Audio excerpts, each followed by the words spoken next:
Buenas tardes, profesor. Mi grupo está formado por Brian Valdés y mi persona Christopher Mudarra. Hablaremos sobre la simulación de una red de filtros pasivos RL, RC o RLC.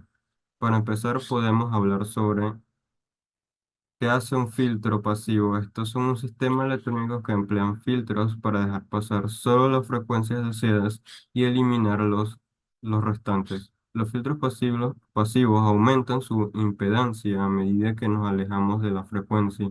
Se pueden diferenciar distintos tipos de filtros pasivos de un solo elemento.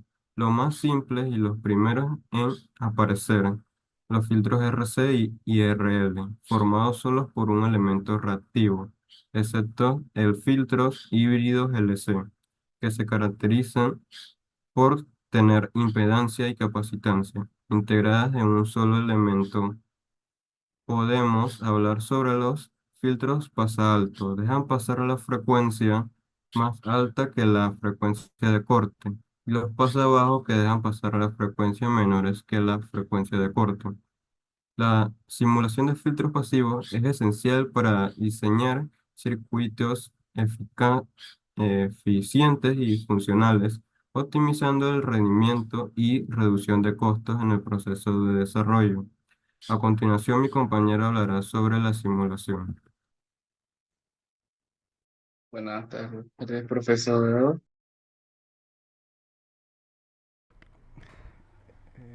Para complementar lo que mi compañero dijo, los capacitores en DC se comportan como un circuito abierto, es decir, no dejan pasar corriente por ninguna de sus terminales. Sin embargo, en AC o corriente alterna, los capacitores se comportan más como una resistencia. A esto se le conoce como reactancia capacitiva y da inicio a los filtros que vamos a ver. Esta reactancia capacitiva es dada, obviamente, dado el valor del capacitor y la resistencia que se le esté, la frecuencia que se le esté suministrando. En los diferentes tipos de filtros, ya sea el pasa alto, el pasa bajo, o en el caso del que estudiamos nosotros, que sería el pasabanda, se comportan de maneras diferentes. Hay que tener muy claro el concepto de frecuencia de corte, el cual es diferente en cada uno de estos.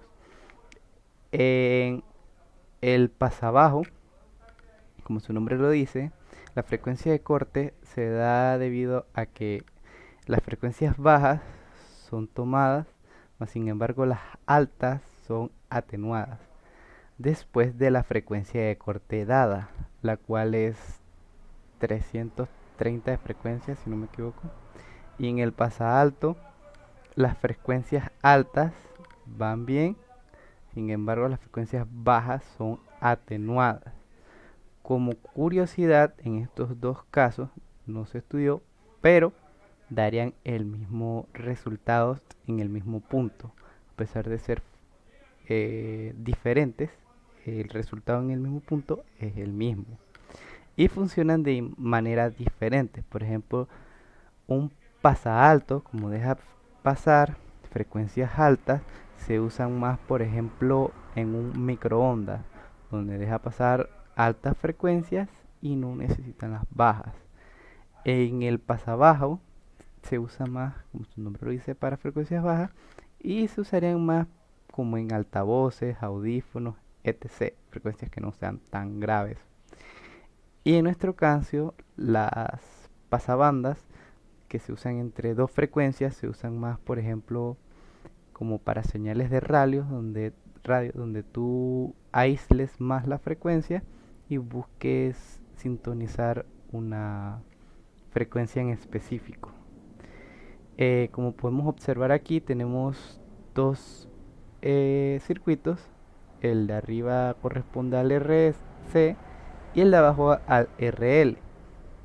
Podemos ver que los dos mantienen la misma gráfica. teniendo valores diferentes.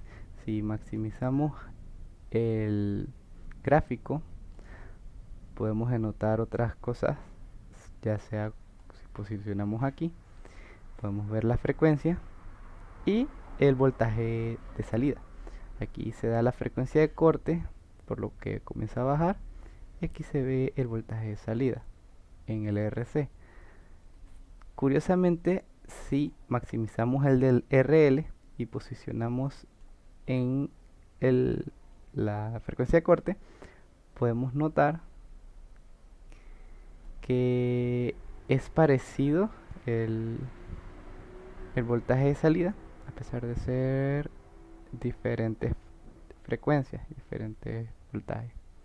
Así que este sería nuestro proyecto.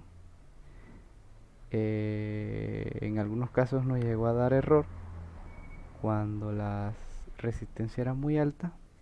Y bueno, muchas gracias.